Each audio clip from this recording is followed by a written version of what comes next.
The Russian State Circus Company presents a documentary project. The Russian Circus, on the other side of the ring.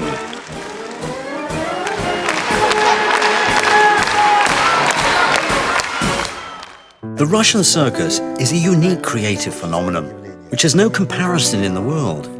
The guardian of its traditions, the author of new developments and trends, is the Russian State Circus Company.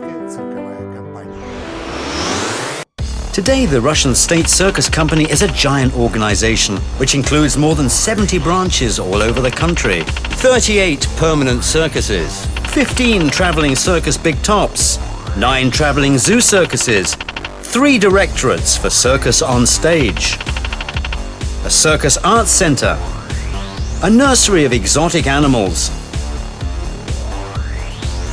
an artistic industrial complex, the hotel arena, recreation centers, 7,000 employees, 1,300 artists, 2,000 animals from 140 species. The circus is a favorite entertainment of millions, a truly family art encapsulating goodness, beauty, and the joy of life. Both the government and the Russian Ministry of Culture have given much thought to the circus.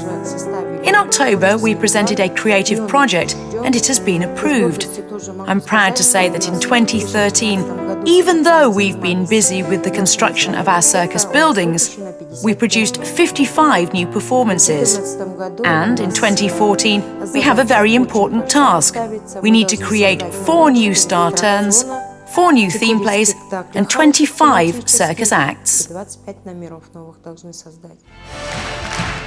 All performances, starting with individual ones to group show programs, are born in the ring. On Saturday and Sunday, this little island, 13 meters in diameter, is the center of thousands of people's attention. And for the artists, it's a great honor and also a huge responsibility.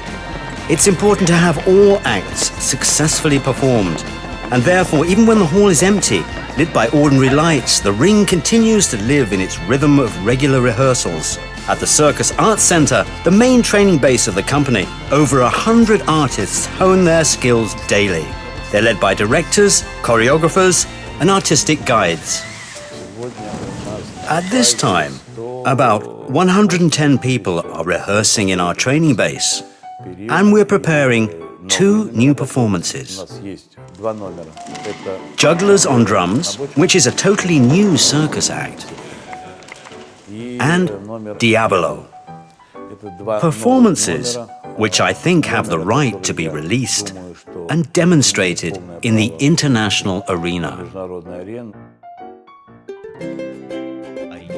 Original and attractive stage props are a constant attribute of any circus performance.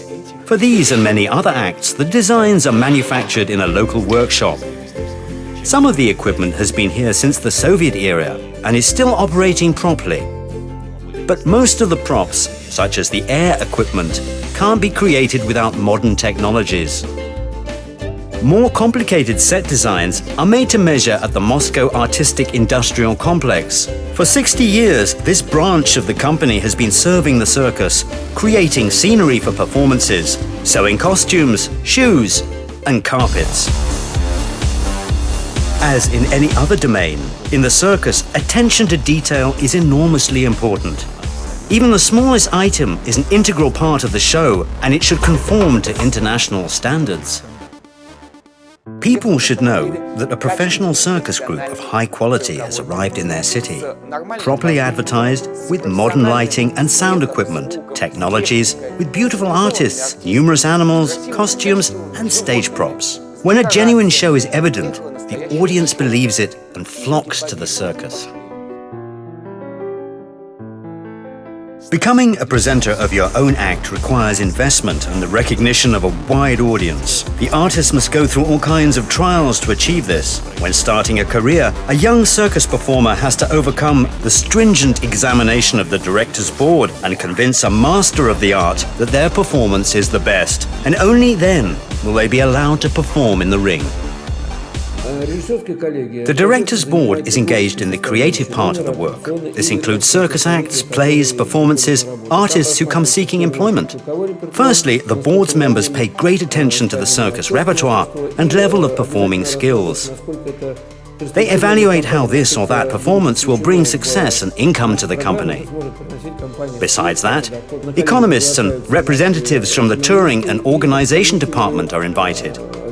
They're responsible for the distribution of the product. Usually they give an assessment like, this performance is quite good in terms of profitability, and it'll be interesting for the audience. For graduates of the circus school, performing before a directorial panel represents the kind of scrutiny you get at a job application. Not everyone is able to pass it, and failure, of course, leads to professional unemployment. During the epoch of Soyuz Gostierk, when a young specialist was unsuccessful, they were excluded because the system was ordered in such a way to prepare artists of certain genres and acts in the correct amount. Sometime later, this practice was revised under a cooperation agreement. We fulfill specific tasks. If you like, I always joke, say 5.5 acrobats and 3.5 jugglers.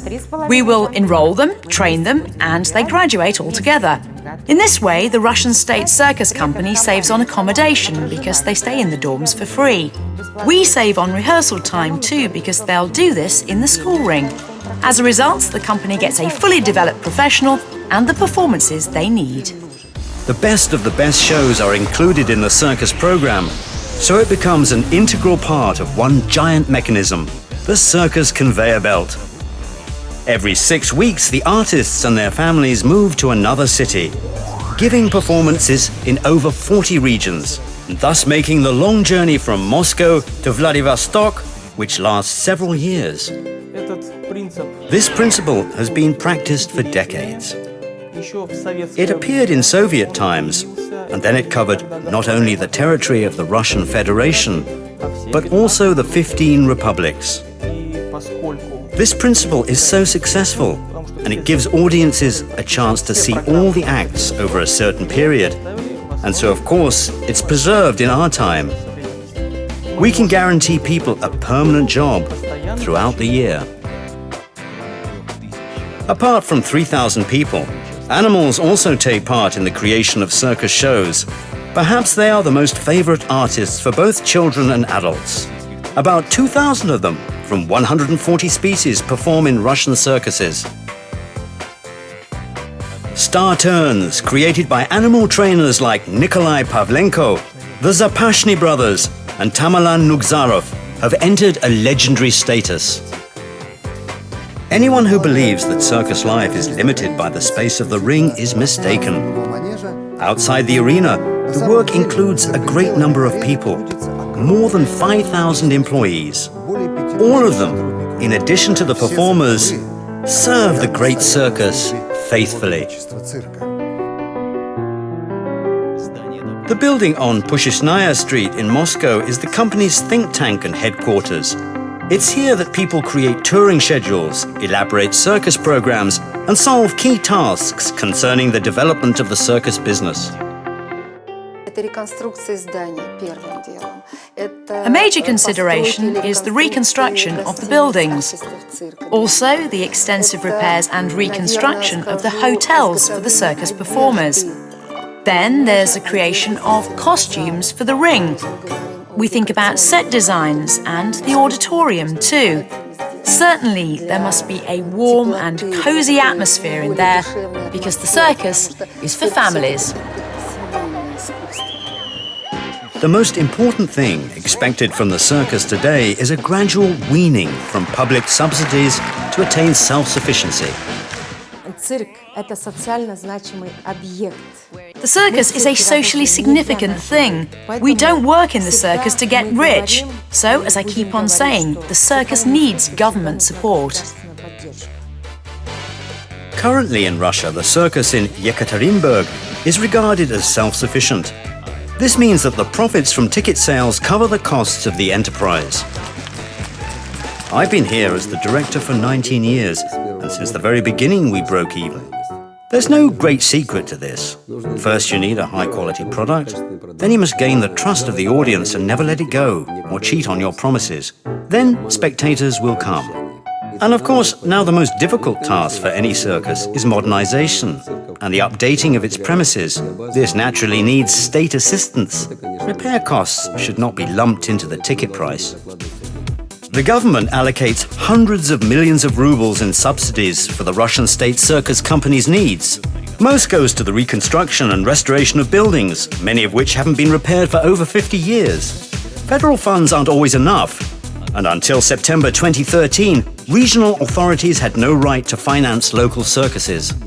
Thanks to the amendment to Article 39 of the federal law, we've had a huge opportunity to develop the circus arts and to create new modern buildings in the regions. In the medium term, the company plans to overhaul the majority of its branches. A technical review of 18 buildings has been completed. Next year, the buildings of the Ivanova, Saratov and Nizhny Tagil circuses will be renovated. Also, reconstruction of the Samara, Ulyanovsk and Orenburg circuses will be done, and work on the circus in Sochi will come to an end.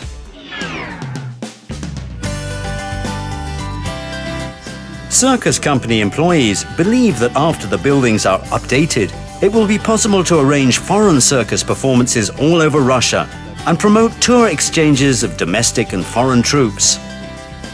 At the international department of the head office, there are non-stop calls from China, South Korea, Australia, the EU and Latin America with cooperation proposals. Wherever Russian artists perform, there is great success. Proof of this is the triumph of Russian circus performers at the most prestigious international festivals in Monte Carlo, Italy and China.